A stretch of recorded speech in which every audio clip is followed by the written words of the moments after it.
اور ہمارے نبی دنیا میں آئے اس سے پہلے اور دنیا سے چلے گئے اس کے بعد دنیا کی حالت کیسی تھی، ہمارے نبی سے جوڑ کر جو بھی پیغام دیا جاتا ہے اس کو سیرت کہتے ہیں۔ میرے بزرگوں، میرے بھائیوں، میری مائیں بہنیں، ہم جس دور سے گزر رہے ہیں، جن دنوں سے گزر رہے ہیں، مسلمانوں کے لیے بہت کٹھن دن ہیں، بہت مشکل دن ہیں۔ حالات مسلمانوں کے ساتھ ہیں، ان کی بہت ساری وجہیں ہیں، ان میں سے ایک وجہ یہ بھی ہے کہ ہمیں اور آپ کو اپنے نبی کا پتہ نہیں ہے۔ ہم اور آپ اپنے نبی کے بارے میں جانتے نہیں ہیں کہ ہمارے نبی کون تھے، ہمارے نبی کیا تھے، ہمارے نبی کے آنے سے پہلے دنیا کیسی تھی اور ہمارے نبی کے آنے کے بعد دنیا کیسی بنی۔ کاش کہ اگر یہ چیزیں ہم اور آپ جان جائیں، پہچان جائیں، تو واقعتاً دنیا کا رنگ ویسا ہی بن جائے گا جیسے حضور کے زمانے میں دنیا کا رنگ تھا، اور دنیا میں جیسے نورانیت تھی ویسے ہی دنیا واپس بن جائے گی۔ بس شرط یہ ہے کہ ہم اور آپ جو ہے اپنے نبی کے بارے میں جاننے کی کوشش کریں، نبی کے جیسے بننے کی کوشش کریں۔ خیر، نبی پاک صلی اللہ علیہ وسلم کی سیرت کی شروعات میرے بزرگوں میں آپ کے سامنے رکھتا ہوں۔ یہ کوئی ایسا مضمون نہیں ہے کہ آدھے گھنٹے ایک گھنٹے میں بیان کر کے ختم کر دیا جائے۔ یہ ایسا عنوان اور ٹائٹل نہیں ہے جو جلسے کا دیا گیا ہے سیرت النبی، بہت بھاری بھرکم عنوان اور ٹائٹل ہے۔ اس کے لیے دن نہیں دنوں گزر جائیں گے، پھر بھی نبی کی شان کے بیان کرنے والے تھکتے چلے جائیں گے، لیکن نبی کی شان ختم نہیں ہوگی۔ ہاں، قیامت گزر جائے گی۔ حضور کے دنیا میں تشریف لائے ہوئے 1450 سال گزر گئے، 1456 سال اب تک گزر چکے ہیں میرے نبی کے دنیا میں آئے ہوئے، لیکن آج تک ہر کوئی حضور کی شان بیان کرتا ہے، شان ختم ہی نہیں ہوئی۔ کیوں نہیں ختم ہوئی؟ اس لیے کہ میرے نبی وہ ہیں جس کے لیے اس دنیا کو بنایا گیا۔ اگر محمد نہ ہوتے تو ہم بھی نہ ہوتے، اگر محمد نہ ہوتے تو آپ بھی نہ ہوتے، اگر محمد نہ ہوتے تو یہ کائنات نہ ہوتی، اگر حضور نہ ہوتے تو یہ دنیا جہان نہ ہوتی، حضور نہ ہوتے تو چاند ستارے سورج کی روشنیاں نہیں ہوتی، کچھ بھی نہیں ہوتا۔ یہ دنیا بنائی اس لیے گئی ہے کہ حضور صلی اللہ علیہ وسلم کو دنیا میں آنا تھا، حضور کو دنیا میں تشریف لانا تھا۔ میں سیرت کی شروعات کر چکا ہوں، میں آپ کے سامنے بڑھتا جا رہا ہوں۔ میرے نبی ایک مرتبہ تشریف فرما تھے، بیٹھے ہوئے تھے، صحابہ آپ کے ساتھ تھے۔ حضور سے صحابہ نے پوچھ لیا، یا رسول اللہ کچھ اپنے بارے میں بتائیے۔ حضور نے فرمایا میں اپنے بارے میں حضور نے فرمایا کہ آدم اس وقت مٹی کے گارے کی طرح تھے۔ انسان مٹی، آگ، پانی، ہوا سے بنایا گیا، تو آدم علیہ السلام پہلے انسان ہیں جن کو بنایا اللہ تعالیٰ نے اپنے ہاتھ سے ہے۔ تو حضور صلی اللہ علیہ وسلم فرماتے ہیں کہ میرے نبی، میرے آدم جو ہیں وہ ابھی مٹی کے گارے میں تھے، مٹی میں تھے کہ اللہ تعالیٰ نے مجھے پیدا کر دیا تھا۔ یعنی آدم سے پہلے، دنیا بنانے سے پہلے اللہ تعالیٰ نے حضور کو پیدا کر دیا تھا، بس دنیا میں حضور کا ظہور نہیں ہوا تھا۔ حضرت آدم علیہ السلام جب بنائے گئے، جب پیدا کر دیے گئے، اور آپ کے پسلی سے حضرت حوا علیہ السلام پیدا ہوئی، دونوں کا نکاح ہوا۔ مسلمانوں میں جب سے دنیا بنی ہے تب سے لے کر آج تک اور قیامت تک یہ بات ہے کہ جب شادی ہوگی تو لڑکے کی طرف سے لڑکی کو مہر دیا جائے گا۔ وہ مہر اپنے حساب سے دیے جاتے ہیں، میں دوسری طرف نہیں جاتا۔ واقعات کو سمیٹتے ہوئے یہ ایک چیز رائج ہے، یہ آج سے نہیں ہے بلکہ پہلے دن جب آدم علیہ السلام پیدا ہوئے، آدم کو حوا سے نکاح کرانے کے بعد اللہ نے کہا آدم حوا کے پاس جانے سے پہلے، حوا کے ساتھ ملاقات کرنے سے پہلے حوا کے لیے مہر ادا کر۔ آدم علیہ السلام نے حضرت نبی پاک صلی اللہ علیہ وسلم کا نام لے کر درود پڑھا تو اللہ تعالیٰ نے پوچھا، اور یہی درود ہی حضرت حوا کے لیے مہر ہو گئی۔ اس وقت کی بات ہے، اللہ تعالیٰ، اور درود کوئی معمولی چیز نہیں ہے۔ ایک مرتبہ صلی اللہ علیہ وسلم کہنا بندہ حضور کے بھی قریب ہوتا ہے، اللہ کی رحمتیں بندوں پر برسنے لگتی ہے۔ اسی لیے ہمیں تو چاہیے کہ ہم پوری زندگی اللہ کے نبی پر درود پڑھتے رہیں، موت بھی آئے تو درود کے ساتھ آئے۔ ایسے حالات ہوں، مائیں بہنیں بیٹھی ہیں، ایک واقعے کے طور پر بات یاد آئی، میں نے یہ سوچا نہیں تھا لیکن یاد آ گئی، شاید ان کے لیے بھی عبرت ہو، آپ کے لیے بھی عبرت ہو۔ ہمارے جہاں ہم نے پڑھا ہے گجرات کے اندر، قریب میں ہمارے مدرسے سے ایک گاؤں تھا، وہاں ایک بوڑھی تھی، چہرہ چمکدار، روشن، نورانی چہرہ، بڑھاپے کے ساتھ تھی وہ، اور وہ ایک دن ایسا ہوا، جمعہ کا دن تھا، اچانک سے بالکل تیار ہوئی۔ تیار ہونے کے بعد اکثر گجراتیوں کے گھر میں، ہمارے بھی نہ ہوتے ہیں، گجراتیوں کے گھر میں، ہر کسی کے گھر میں ایسا ہوتا ہے کہ جھولا لگا ہوا ہوتا ہے، وہ جھولتے رہتے ہیں، بڑے بھی ہوں چھوٹے بھی ہوں۔ تو وہ بوڑھی چمکدار چہرے والی جو ہے، وہ ابھی کی بات کر رہا ہوں، وہ دور کی 1400 سال پہلے کی نہیں، یہ 5 7 8 سال پہلے کی بات کر رہا ہوں۔ تو وہ جھولے پر جھولتے جھولتے عصر کے وقت میں بیٹھی ہوئی تھی، اچانک سے وہ کہنے لگی کہ تم آ گئے، تم آ گئے، تھوڑی دیر ٹھہر جاؤ۔ اتنا کہہ کر کے وہ گئی، وضو کیا اور نماز پڑھنے لگی۔ نماز پڑھتے پڑھتے سجدے میں ان کو موت آ گئی۔ وہ کون تھا جس کو وہ کہہ رہی تھی تم آ گئے؟ وہ ملک الموت تھا، وہ اسرائیل تھا، ان کو وہ کہہ رہی ہیں۔ ان کو اتنا بڑا مقام کیسے ملا؟ پوچھا گیا ان کے گھر والوں سے کہ آخر اس بوڑھی کا کیا کمال تھا جو اس طرح سے فرشتے کے، حالانکہ فرشتوں کو روکا نہیں جا سکتا، اذا جاء اجلهم لا يستأخرون ساعة ولا يستقدمون، جب موت کی گھڑی آتی ہے تو 1 سیکنڈ آگے بھی انسان نہیں جا سکتا، 1 سیکنڈ پیچھے بھی نہیں کر سکتا۔ جس وقت موت آنی ہے موت آ کر رہتی ہے، لیکن یہ اللہ کی طرف سے ایک معجزہ ہوتا ہے، کرامت ہوتی ہے جو دنیا والوں کو دکھانا ہوتا ہے۔ تو اس کو وہ مقام کیسے ملا؟ جب پوچھا گیا گھر والوں سے تو پتا چلا کہ اس کے ہاتھ میں ہمیشہ تسبیح رہتی تھی، وہ زندگی کے ہر لمحے میں درود شریف پڑھتے رہتے تھے۔ تو درود شریف کوئی معمولی چیز نہیں ہے۔ حضرت آدم علیہ السلام نے محمد الرسول اللہ پر درود پڑھا اور محمد کا نام لیا۔ حضور فرماتے ہیں کہ میرا نام آسمان میں محمد ہے اور دنیا میں میرا نام احمد ہے، یا دنیا میں میرا نام محمد ہے، آسمان پر میرا نام احمد ہے۔ تو خیر، اللہ نے پوچھا کہ آدم پہلا انسان کیوں ہے؟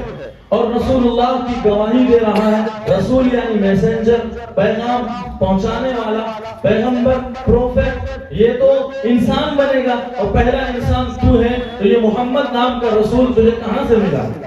تو آدم علیہ السلام نے کہا یا اللہ، جب آپ نے مجھے بنایا، میری مورتی بنائی، میرا پتلا بنایا، اور جب میرے اندر آپ نے آتما ڈالی، روح ڈالی، جیسے ہی میری آنکھ کھلی ہے تو میں نے آپ کے عرش پر لکھا ہوا دیکھا لا الہ الا اللہ محمد الرسول اللہ، تبھی میں سمجھ گیا تھا یہ محمد آپ کا بہت قریب ہے، اسی لیے میں اس پر درود پڑھ کر کے آپ کے سامنے اپنی بیوی کو مہر دے رہا ہوں۔ تو حضور فرماتے ہیں خلقت وآدم بین الماء والطین، میں تو تب پیدا کر دیا گیا تھا جب آدم ابھی مٹی کے گارے میں تھے، آدم بنے بھی نہیں۔ تو میرے اور آپ کے نبی کی تو یہ شان ہے، دنیا بنی بھی نہیں، حضور بن چکے تھے۔ حضور ہاں دنیا میں ظاہر کب ہوئے؟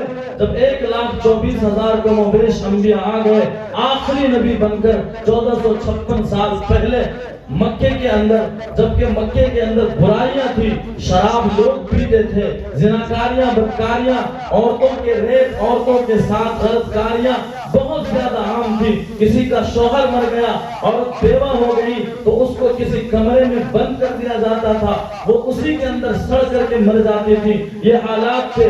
بیٹی اگر پیدا ہو تو بیٹی کے معلوم ہو جاتا تھا کہ بیٹی پیدا ہونے والی ہے تو سیدھا لے جا کر کے ایک گڑھا کھودتے تھے اور وہی ڈلیوری کر دیتے تھے اور مٹی اوپر سے ڈال دیتے تھے، بیٹیوں کو دفن کر دیتے تھے۔ ایک بات آئی، ایک واقعہ حضور پاک صلی اللہ علیہ وسلم کے پاس ایک آدمی آیا، مسلمان بن کر آیا اور اپنے حالات سنانے لگا کہ یا رسول اللہ، کیا میری بھی مغفرت ہو سکتی ہے، مجھے بھی معافی ہو سکتی ہے؟ حضور نے فرمایا الاسلام یہدم ما کان قبلہ، اسلام جب لاتا ہے انسان، مسلمان جب بنتا ہے تو مسلمان ہونے سے پہلے جتنے پاپ کیے ہوں گے، جتنے گناہ کیے ہوں گے، ساری خطاؤں کو اللہ معاف کر دیتے ہیں مسلمان ہونے کی برکت سے۔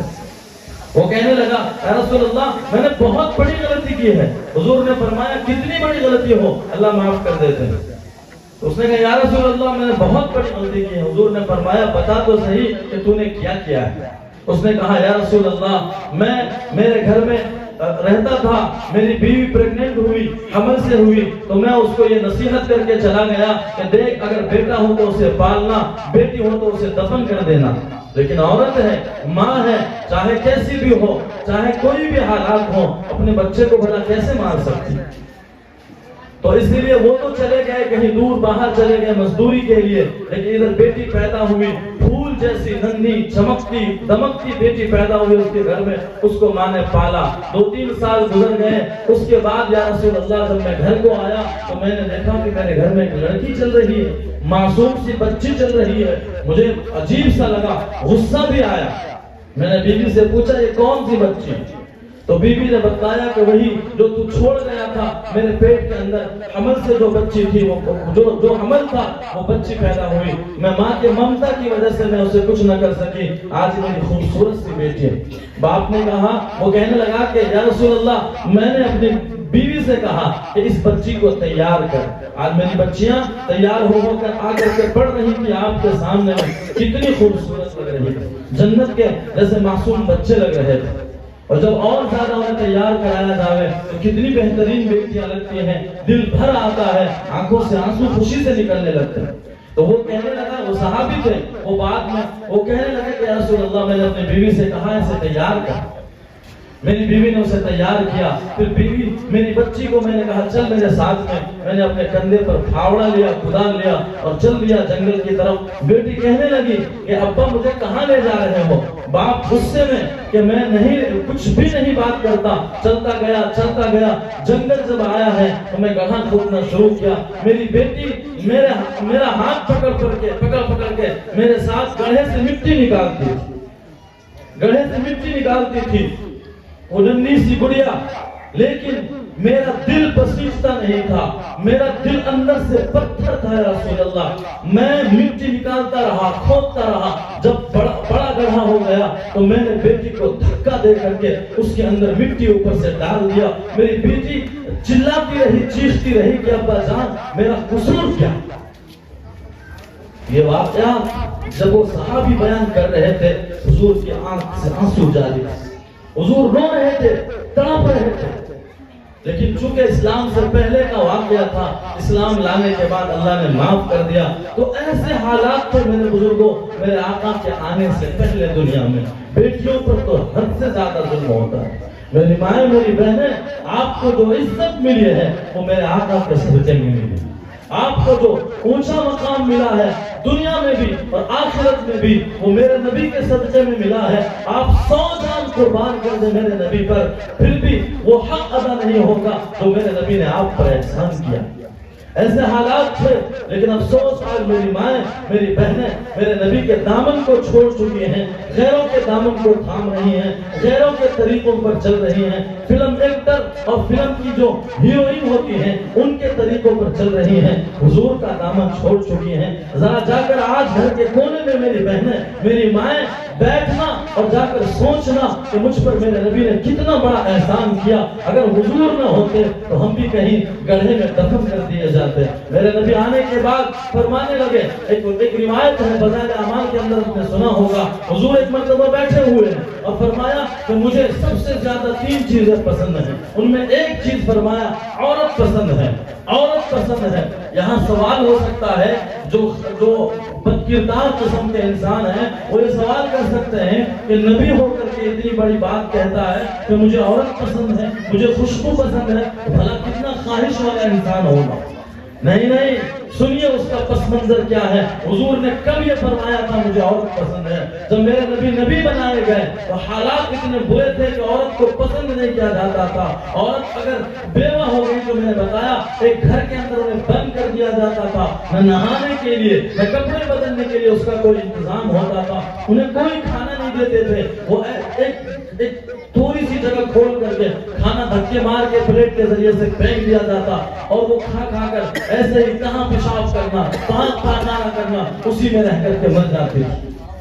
تو یہ حالات تھے اس وقت. اس وقت میرے آقا نے فرمایا مجھے عورت پسند ہے، یعنی عورت کی ذات پسند ہے۔ جب مجھے پسند ہے، میرے اللہ کو پسند ہے۔ یہ پیغام دینا تھا دنیا والوں کو کہ عورت کے اوپر ظلم مت کرو، عورت کی عزت کرو، عورت کا احترام کرو۔ میری مائیں، یہ مقام اللہ کے رسول نے آپ کو دلوایا ہے۔ اسی طرح سے حضور نے فرمایا الجنت تحت اقدام الامہات، کہ اللہ نے جنت جو ہے ماں کے پاؤں کے نیچے رکھا ہے۔ آہا، کہاں جنت، جنت کی حوریں، کہاں جنت کے مناظر۔ حضور فرماتے ہیں کہ جنت کے اندر جو لڑکیاں ہیں، جو حور ہیں، وہ اپنے ناخن کے برابر اگر سورج کے سامنے میں اپنی ناخن نکال دے، یہ سورج جو چمکتا دمکتا نظر آتا ہے، اس کی روشنی مدھم پڑ جائے گی۔ جنت کی لڑکیاں اتنی خوبصورت، لیکن ان سے بھی زیادہ خوبصورت حضور نے آپ کو بتلایا۔ اور جنتی عورتوں کی جنت میں جو آپ کی غلام ہوں گی، وہ مقام کس نے دیا؟ وہ حضور نے دیا۔ اسی لیے آئیے سنیے اپنے آقا کو اور یاد کیجیے اپنے آقا کے احسان کو، اور آئندہ اپنے دل میں عہد کر لیجیے خود سے بھی اور آنے والی نسلوں کو بھی حضور کی محبت سکھا کر جائیں گے۔ میرے نبی فرماتے ہیں، میرے نبی کے حالات میں جو لکھا ہے میرے بزرگوں، بہت وقت مختصر ہے میرے ساتھ میں، بس ایک پیغام کو میں آپ کے سامنے دے چکا ہوں۔ حضور جب پیدا ہونے والے تھے تو حضور صلی اللہ علیہ وسلم جب آپ دنیا میں تشریف لانے والے تھے، تو جب بچہ پیدا ہوتا ہے وہ ماں اور باپ کے منی کے قطرے سے ملنے کے بعد پیدا ہوتا ہے۔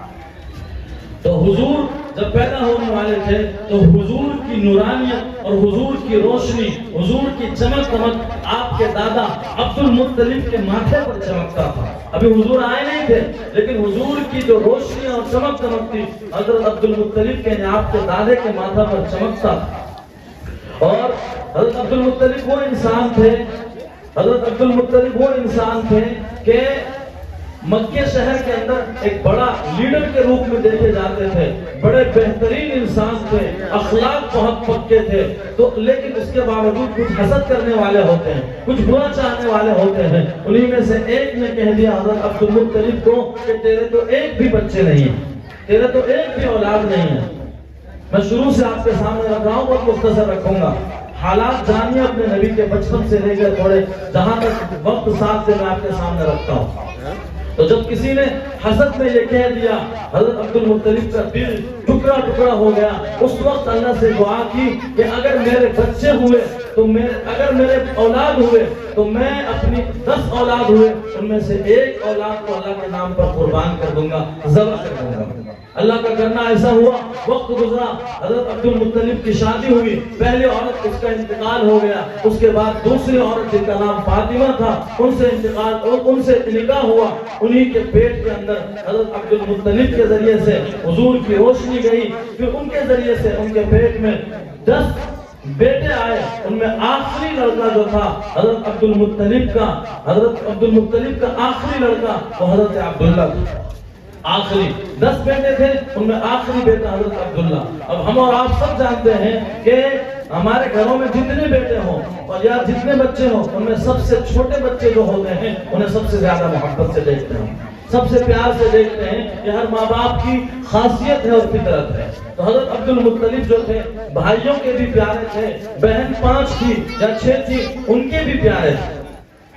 ہوا یوں کہ اب عبد المطلب کے بچے جب بڑے ہو گئے، سب بھائیوں کو اور بہنوں کو بلایا، سب کو سب سامنے رکھا اور یہ کہا کہ میرے بچوں، میں نے جب مجھے کسی دشمن نے تانا دیا تھا اس وقت میں نے منت مانی تھی، نظر مانی تھی کہ میں جو ہے اپنے ایک بچے کو قربان کروں گا تو اللہ مجھے اولاد دیں گے، تو یہ وقت آ گیا ہے اب میں قربان کروں گا۔ سب بیٹے خوشی خوشی اللہ کے نام پر قربان ہونے کے لیے تیار ہو گئے۔ تو اب کیسا کیا جائے؟ سب بیٹے ہی چاہ رہے ہیں اللہ کے نام پر قربان ہونا۔ یہ وہی تاریخ دہرائی جا رہی ہے جو حضور کی نسل میں حضرت اسماعیل علیہ السلام کے ساتھ ہوا یوں کہ پھر قرآن اندازی کی گئی، نام لکھا گیا اور نام میں جس کا نام قتل میں آیا یا قربانی میں آیا اس کو شہید کیا جائے گا، اس کو قتل کیا جائے گا۔ یہ بات چلی تو قرآن جب ڈالا گیا تو چٹھی جب پھینکی گئی حضرت عبداللہ کا نام آیا۔ جب حضرت عبداللہ کا نام آیا، 6 کے 6 بہن تڑپ اٹھی، میرا عبداللہ لاڈلا ہے اسے کیسے ذبح کیا جائے گا۔ باقی 9 بھائی تڑپ اٹھے، میرا چھوٹا بھائی ہے اسے کیسے ذبح کیا جائے گا اللہ کے نام پر سب، اور مکے والے بھی، چونکہ حضرت عبداللہ ہمارے نبی کے جو ابا تھے بہت خوبصورت نوجوان، حسین و جمیل نوجوان تھے، تو سب لوگ چاہتے تھے ان کو۔ اب سب کے سب حضرت عبد المطلب سردار سے کہنے لگے کہ دیکھیے کوئی اور کام کر لیجئے ان کے بدلے میں اچھا رہے گا، لیکن حضرت عبد المطلب اللہ سے محبت کرنے والے تھے، اللہ سے جو وعدہ کیا تھا وہ پورا کرنے والے تھے۔ انہوں نے کہا کہ نہیں، میں کسی کا نہیں مانتا۔ پھر کیا ہوا، بہت زیادہ جب ضد کرنے لگے سب، تو ان کے دل میں خیال آیا کہ چلو فلاں جگہ پر ایک ہمارے بڑے ہیں ان سے ہم مشورہ کرتے ہیں۔ مشورہ کیا ہوا، بہت مختصر میرے بزرگوں، یہ مشورہ دیا گیا کہ ایک طرف اونٹ رکھو، ایک آدمی کو اگر قتل کر دیا جاوے اس کے بدلے میں 10 اونٹ دیا جاتا تھا، اس کو اسلام میں دیت کہتے ہیں، دیت، بدلہ۔ تو ایک اونٹ کے بدلے میں، ایک جان کے بدلے میں 10 اونٹ کا نذرانہ دیا جاتا تھا۔ تو اس بتلانے والے نے مشورہ دیا کہ ایک چٹھی میں عبداللہ کا نام رکھو اور ایک چٹھی میں 10 اونٹ رکھو اور دونوں کو اچھالو، پھر اٹھاؤ، ان میں سے جس کا نام آئے، اگر عبداللہ کا نام آتا ہے تو اونٹ بڑھاتے جاؤ۔ خیر بہت غور سے سنیے، شاید ہم لوگ پڑھتے نہیں، سیرت کی کتابوں میں لکھی ہے کہ کم سے کم سن لیجئے۔ تو ہوا یوں کہ اچھالی گئی چٹھی، پہلی بار اچھالی گئی عبداللہ کا نام آیا، دوسری بار اچھالی گئی عبداللہ کا نام آیا، تیسری بار اچھالی گئی، 10 مرتبہ اچھالی گئی، 10 مرتبہ حضرت عبداللہ کا نام آیا۔ جب 100 اونٹ پر پہنچا ہے تو اس وقت پھر حضرت عبداللہ کو چھوڑ کر اونٹ کا نام آیا۔ تو اب سب بہنیں خوش ہو گئی، مکے کے لوگ خوش ہو گئے کہ بچ گئی، ورنہ مصیبت آ جاتی ہے آئندہ لوگوں کے لیے۔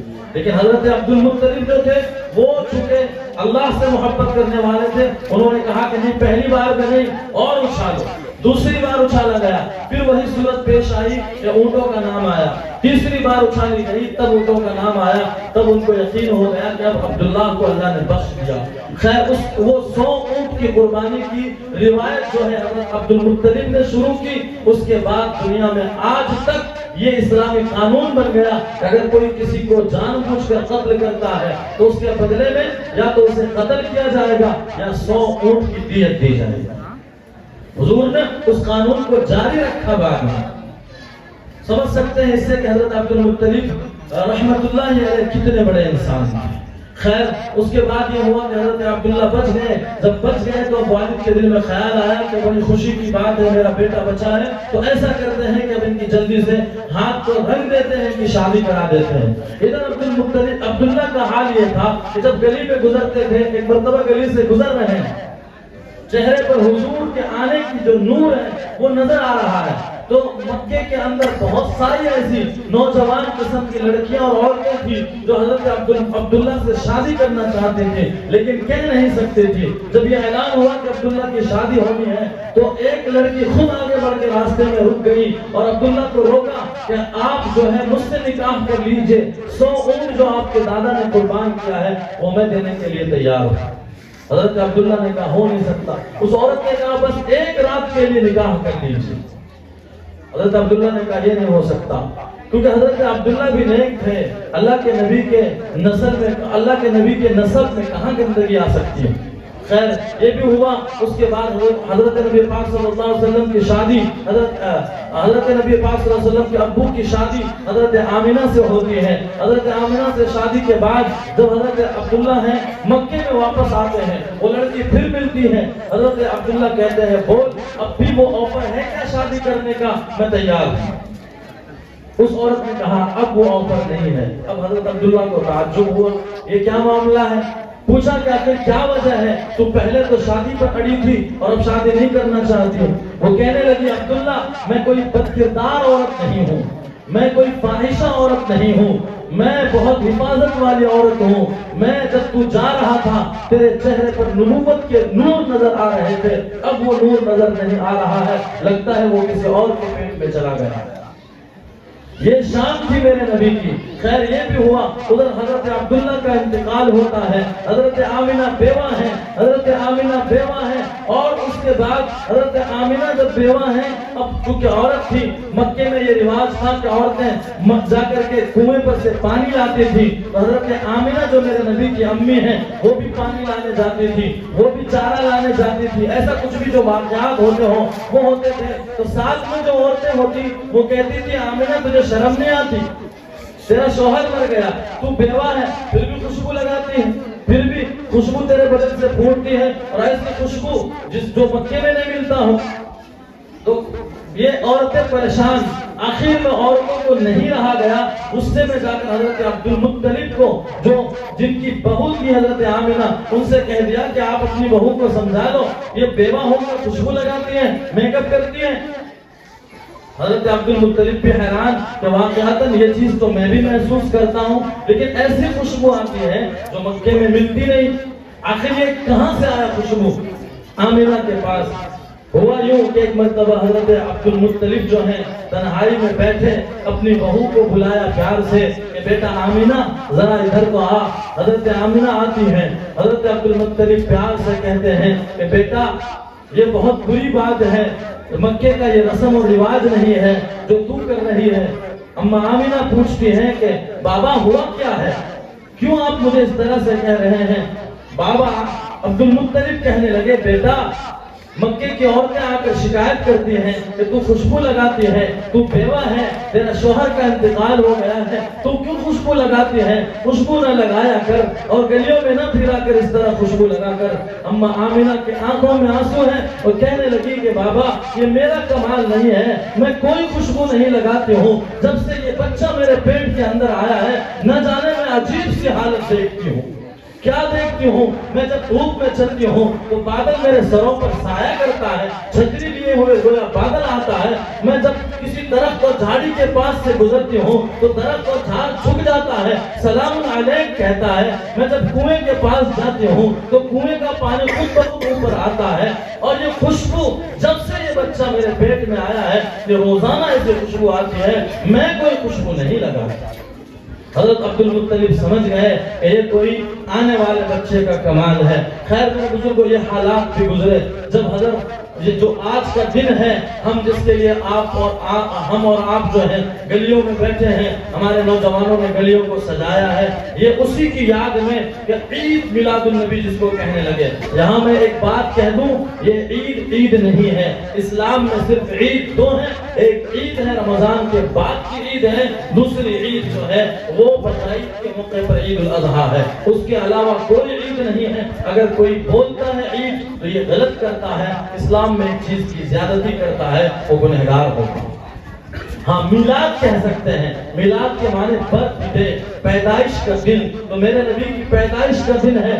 کیا ہوا پیدائش کے دن وہ میں آپ کے سامنے رکھوں۔ حضرت شفا حضور کے امی کی نرس کے طور پر کمرے میں رہتی تھی، اور ان کے علاوہ ایک اور حضرت عثمان ہیں ان کی ماں رہتی تھی۔ وہ دونوں واقعات بیان کرتی ہیں کہ جس رات حضور نبی پاک صلی اللہ علیہ وسلم پیدا ہونے والے تھے ہم نے عجیب حالات دیکھے۔ کیا دیکھے؟ کمرے میں نور ہی نور ہے، روشنی ہی روشنی ہے، ہر طرف سے نورانیت نظر آ رہی ہے، ہر ایک چیز میں نور پھوٹ رہا ہے، دنیا روشن ہے۔ ہمیں سمجھ میں نہیں آیا کیا بات ہے۔ اما آمنہ بھی کہتی ہیں جب حضور پیدا ہونے والے تھے ایسا لگا جیسے چھت پھٹ گئی ہو اور آسمان سے سورج میرے گھر کے اندر آ گیا۔ میرے نبی کی یہ شان تھی، ابھی پیدا نہیں ہوئے ہیں، جب پیدا ہوتے ہیں تو کیا ہوا؟ اما آمنہ کہتی ہیں اس شان سے پیدا ہوئے ہیں کہ ہمارے گاؤں میں ہمارے گھر میں جب بچے پیدا ہوتے ہیں اس کے بدن پر گندگی لگی ہوتی ہے، اس کے ناف جو ہے ماں کے ساتھ جڑے ہوئے ہوتے ہیں اور بہت کچھ ہوتا ہے، لیکن جب حضور پیدا ہوئے پورے پاک صاف پیدا ہوئے ہیں، ایک بھی بدن پر گندگی نہیں ہے، ناف کٹے ہوئے ہیں، اور اسلامی جو چیزیں ہیں ختنہ کرنا میرے نبی کے ختنہ ہوئے ہیں، یہ ایک شان الگ تھی۔ اور اس کے بعد ایسا لگا فرشتوں نے سایہ کیا ہو، پوری دنیا میں روشنی پھیل گئی۔ حضرت شفا فرماتی ہیں کہ میں نے آواز سنی، ایک کہنے والا کہہ رہا ہے اور مجھ پر یہ کپ کپی طاری ہو گئی، ڈر طاری ہو گئی۔ میں نے دیکھا ایک طرف اندھیرا ہو گیا اور ایک طرف دنیا روشن ہو گیا۔ کوئی کہنے والا کہہ رہا ہے کہ محمد کو کہاں لے جایا گیا؟ اوکے دوسرا جواب دیتا ہے محمد کو مشرق کی طرف لے جایا گیا. پھر اس کے بعد مشرق اندھیرا ہوتا ہے, مغرب جدھر سورج ڈوب رہا ہے اس طرف روشنی پھوٹی ہے. کوئی کہنے والا پوچھ رہا ہے محمد کو کہاں لے جایا گیا, تو جواب آتا ہے محمد کو سورج ڈوبنے کی طرف یعنی مغرب کی دنیا کی طرف لے جایا گیا. گویا پوری دنیا میرے نبی کے اسی وقت میں میرے نبی کو سیر کرایا گیا. آپ دنیا میں آئے ہیں, پوری دنیا روشن ہو گئی, پوری دنیا روشن ہو گئی. ہم اس نبی کے امتی ہیں جس کے بچپن کا یہ عالم ہے. میں مختصر کرتا ہوں میرے بزرگوں, آگے بڑھتا ہوں. اب میرے نبی جب بڑے ہوتے ہیں, بڑے ہونے کے بعد مکے میں ایک رواج تھا کہ لوگ کیا کرتے تھے, ننگے ہو کر کے کعبہ کا طواف کرتے تھے. حضور کو بھی ان کے چچا نے چاہا کہ ننگے کر کے طواف کرایا جاوے. جیسے ہی حضور کے بدن کو کھولا گیا اور سطر کو کھولا گیا, میرے نبی چھوٹے سے لڑکے ہیں بے ہوش ہو کر گر گئے. گویا کہ اللہ نے اشارہ کر دیا میرے محبوب کا پردہ کیا جاوے, سطر نہ دکھایا جائے. پھر ایک مرتبہ اور موقع آیا جب لوگ کعبہ کی بینائی کر رہے تھے, عمارت بنا رہے تھے, اس وقت بھی سب لوگ ننگے ہو کر کے, وہ ایک رواج تھا چلا آ رہا تھا پہلے سے, سب کو حضور نے ختم کیا. تو اس وقت بھی میرے نبی کی حالت یہ تھی, حضور فرماتے ہیں کہ مجھ پر بے ہوشی طاری ہو گئی, پھر مجھے بعد میں پتہ بھی نہیں چلا کہ کیا ہوا. ایک واقعہ حضور اپنے بچپن کا سناتے ہیں. بچپن میں ہر کسی کے دوست ہوتے ہیں. فرمایا کہ ایک مرتبہ میرے دوستوں نے مجھے کہا کہ چلو ذرا فلاں جگہ پر فنکشن ہے, پارٹی ہے اور ناچ گانے ہو رہے ہیں. چونکہ عرب میں شراب ہوتی تھی, پارٹیاں چلتی تھی, تو وہ کہنے لگے اپنے دوستوں کے ساتھ. حضور کہتے میں بھی چلا گیا ان کے ساتھ میں, لیکن جیسے ہی اس مجلس میں گیا ہوں سب کچھ خاموش تھا. جب وہ پروگرام شروع ہوا مجھے نیند آئی, مجھے پتہ ہی نہیں چلا پروگرام ختم کب ہوا. جب میری آنکھ کھلتی ہے تو میں دیکھتا ہوں پوری کی پوری محفل خالی پڑی ہوئی ہے. میرے نبی کو اللہ نے گناہوں سے بچپن سے بچایا. میرے بزرگوں, میرے نوجوان بھائیوں, جس نبی کے لیے آپ نے یہ جلسہ رکھا ہے اور آپ سب جس نبی کے لیے جمع ہیں, میری مائیں بہنیں جس نبی کے لیے جمع ہیں, وہ بچپن سے ہی گناہوں سے اللہ نے بچایا ہے. اشارہ کر دیا ہے امت کو بھی گناہوں سے بچنا چاہیے. میں نے میرے ساتھی سے ایک واقعہ سنا, ان کو کسی اللہ والے نے سنایا, یہ بات مجھے یاد آ گئی, میں نے یہ دیکھا نہیں تھا. آپ لوگ بہت غور سے سن رہے ہیں. تو میرے ساتھی نے ہمیں بتایا کہ ایک بہت بڑے اللہ والے نے ان کے یہاں جو لڑکا پیدا ہوا نصیحت کی ان کو. کیا نصیحت کی؟ میری مائیں بہنیں اس پر توجہ نہیں دیتی ہیں, انشاءاللہ آج کے بعد توجہ دیں گے. کیا بتلایا اللہ والے نے کہ جو بچہ پیدا ہوتا ہے اس کو بچپن سے ہی اس کے سطر کو چھپا کے رکھا جائے گا. اس کے پیشاب کی جگہ کو, اس کے پیخانہ کی جگہ کو چھپا کے, چاہے کپڑا ہی ڈال کر رکھا جاوے لیکن چھپا کر رکھا جاوے, اسے کھلا نہ رکھا جاوے. کیا وجہ ہے؟ بتلایا کہ یہ چیزیں جو بچپن میں اس کو ننگا کر کے رکھ دیتے ہیں, آگے چل کے یہ بچے بدماش بن جاتے ہیں, بے حیا بنتے ہیں. بچپن سے تعلق ہے جوانی کا. جن بچوں کے سطر کو بچپن میں چھپایا جاتا وہ بچہ آگے چل کے شرم والا بنتا, با حیا بنتا. بڑی بات ہے میرے بزرگوں, اپنے گھروں میں اس کو جاری رکھیں, ضرور کوشش کریں. خیر, میرے نبی بڑے ہوتے ہیں اور آگے بڑھتے ہیں, عمر بڑھتی جاتی ہے. میرے بھائیوں, نبی کی شان بھی یہی کہ جہاں آپ جدھر جاتے ہیں ادھر آپ پر سایہ ہوتا ہے بادلوں کا. جھاڑیاں خود جگ کر السلام علیکم یا رسول اللہ کہتے ہیں, پتھر آپ کو سلام کر رہے ہیں. اونٹ جب چلاتے ہیں اونٹ خود بخود چلتا ہے. اس میں ایک واقعہ میں نے چھوڑ دیا, وہ بھی یاد آ گیا, آپ کو کہہ دیتا ہوں. جب میرے نبی تھوڑے, عرب کا ایک رواج تھا. کیا رواج تھا کہ جب بچہ پیدا ہو, شہر میں پیدا ہونے والا بچہ, اس کو دیہات میں کسی عورت کے حوالے کر دیا جاتا تھا. دیہات کی عورت ان کو دودھ پلاتی تھی. یہ ایک رواج تھا عرب کے اندر اور خاص طور پر مکے کے اندر. تو حضرت دائی حلیمہ کا نام آپ سب نے سنا ہے. دائی حلیمہ کے قبیلے والے جو ہیں وہ سب کے سب بچہ لینے کے لیے مکے میں آئی. سب کے سب جب آئی ہیں, آتے وقت اپنے قبیلے سے کم 10-20 کلومیٹر دور ہو, مانیے یا نہ جانے کتنے کلومیٹر دور سے آئی ہیں. تو ساری عورتوں کی جو سواریاں ہیں بہت اچھی تھی. حضرت دائی حلیمہ کی سواری جو تھی بہت کمزور تھی, پتلی دبلی تھی, چل بھی نہیں پاتی. جب آئی ہیں, آنے کے بعد سب نے, جن کے گھروں میں باپ تھے, سب نے لے لیا بچوں کو اور سب جانے لگی. دائی حلیمہ جو ہیں وہ اپنے شوہر سے آ کر مشورہ کرتی ہیں, بچے تو سب ختم ہو گئے, کوئی بچہ نہیں ملا ہے. ایک بچہ ہے جس کا باپ نہیں ہے, وہ یتیم ہے, وہ کیا دے گا کچھ بھی ہمیں پیسے کے طور پر، نذرانے کے طور پر دودھ پلانے کے نہیں دے گا، اس کو لے جا کر کیا کریں گے؟ اسی لیے ہم چھوڑ کر آپ کے پاس آئے ہیں، آپ بتائیے کیا کروں؟ میں اس بچے کو لے لوں یا چھوڑ دوں؟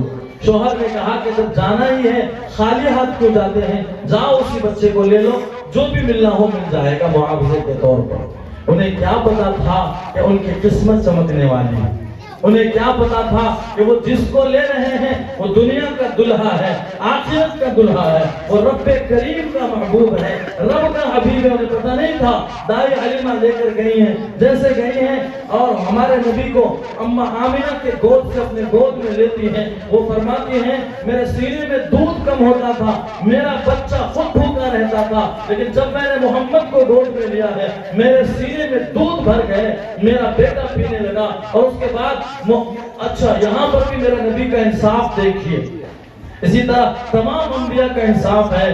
جس ماں کے جس سینے سے حضرت نبی پاک صلی اللہ علیہ وسلم دودھ پیتے تھے اسی سینے سے ہمیشہ دودھ پیا، دوسرے سینے کی طرف کبھی بھی منہ نہیں لگایا، انصاف کیا کہ ایک سینے سے میں دودھ پی رہا ہوں، دوسرے سینے سے میرا دودھ شریک بھائی جو ہے وہ دودھ پیے گا۔ یہ دنیا والوں کو بچپن میں پیغام دیا، ہمیشہ انصاف سے کام لیا کرو۔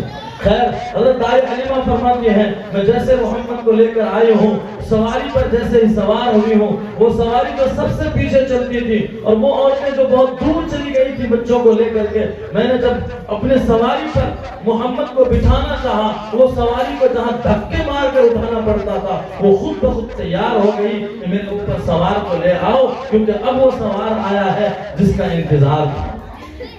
اماں حلیمہ فرماتی ہیں میں نے محمد کو جب اپنے گھوڑی پر بٹھایا یا اونٹنی پر بٹھایا، جب لے کر چلا ہوں، وہ دبلی پتلی اونٹنی جو مر رہی تھی اتنی اسپیڈ اور تیز رفتار چلنے لگی، نہ جانے اس کے اندر کہاں سے طاقت آئی، یقیناً یہ محمد کی طاقت ہے۔ پھر اس کے بعد جب لے کر گئی ہیں، بہت عجیب و غریب حالات ہیں میرے نبی کے بچپن کے، میرے بھائیوں میں کتنا سناؤں آپ کو۔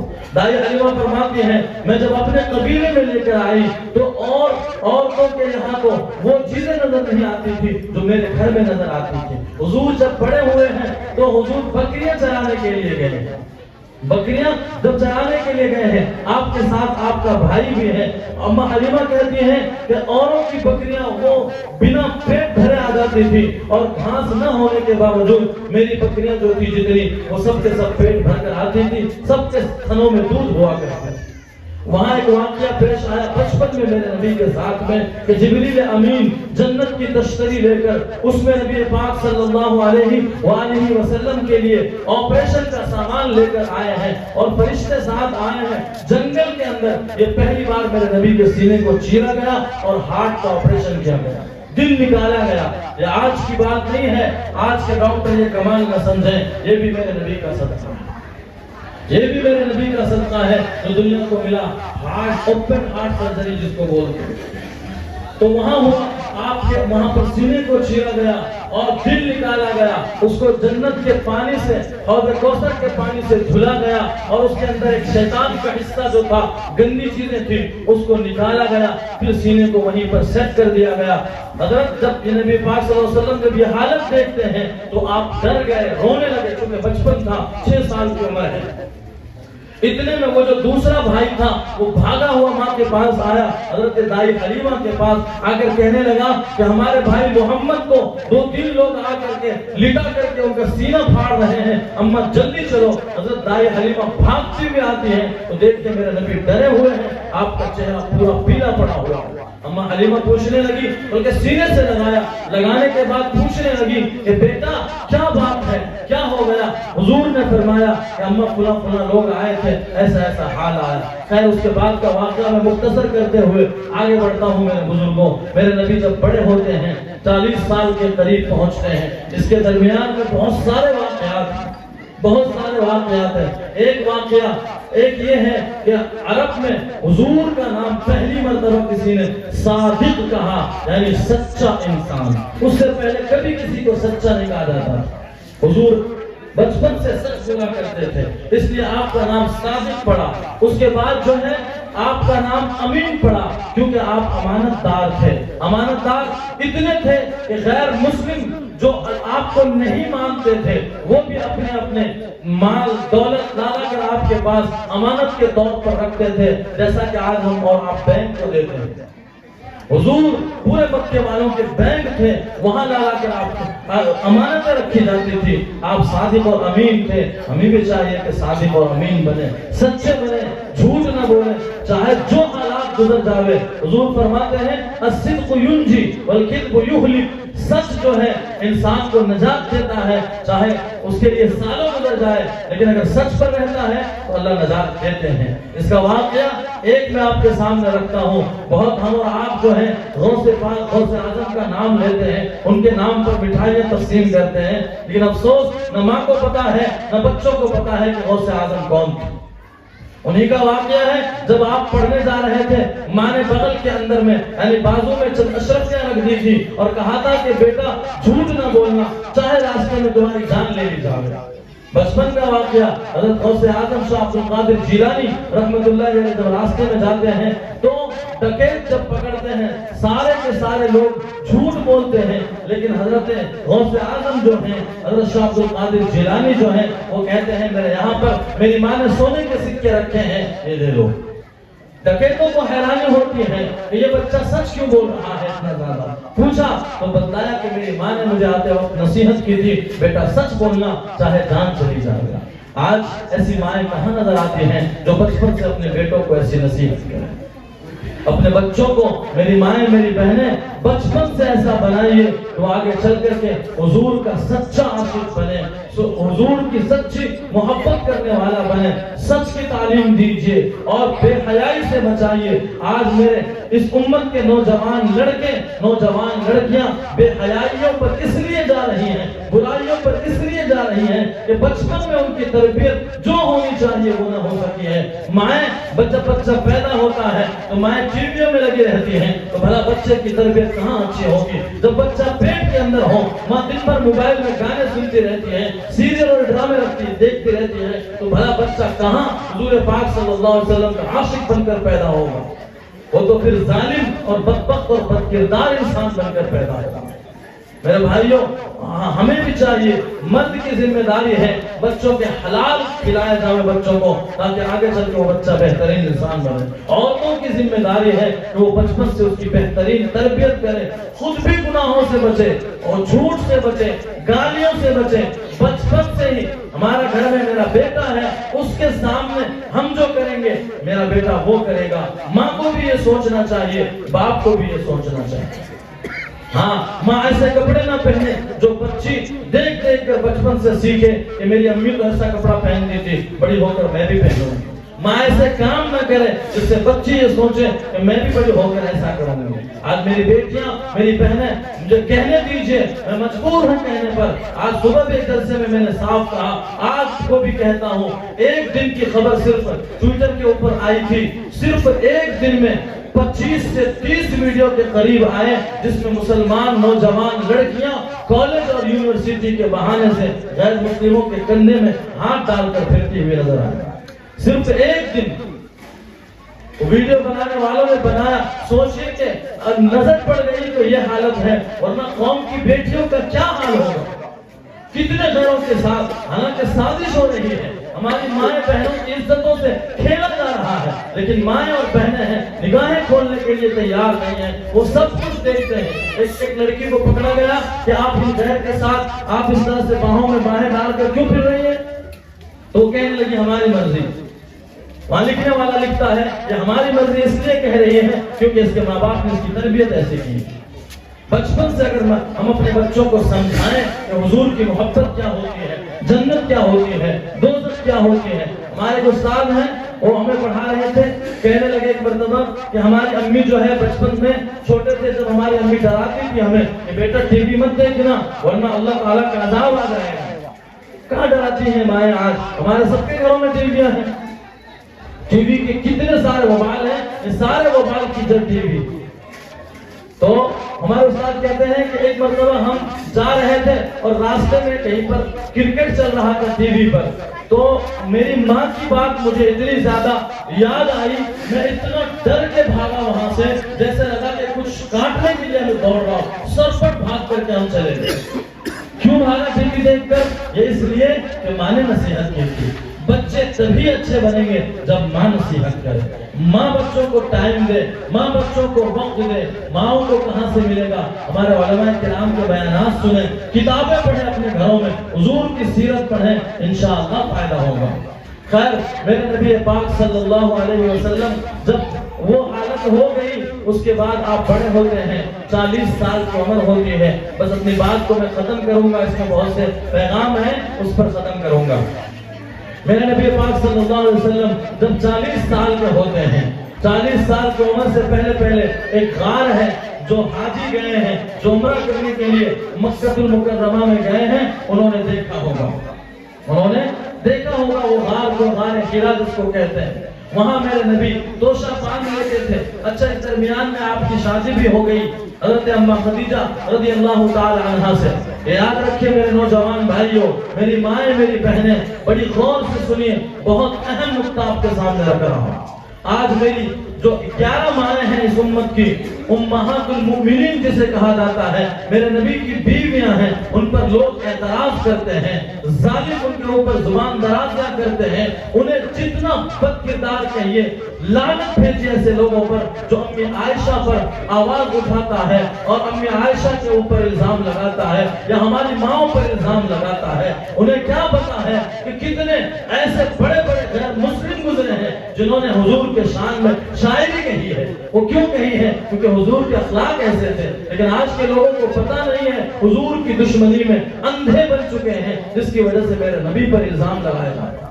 ورنہ آپ انہیں جواب دیجئے، تو گوگل سرچ کر کے دیکھ سب سے بہترین آدمی تجھے کون نظر آتا ہے، فرسٹ نام پر حضور پاک صلی اللہ علیہ وسلم کا نام آتا ہے۔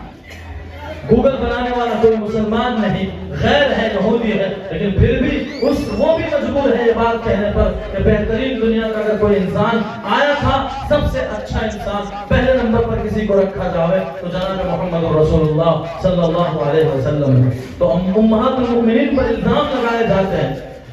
اس کی وجہ سے ہمارے چند نوجوان ہیں، نوجوانوں کے دماغ میں بھی یہ خیال آ جاتا ہے کہ بھئی ہو سکتا ہے کہ یہ لوگ ایسے ہوں گے۔ تو یہ سوچ لیجئے، یہ سمجھ لیجئے کہ ہمارا ایک چیز بھی حضور کے بارے میں شک کے دائرے میں بھی ہمارے دل میں آنا ایمان کو ختم کر دے گا۔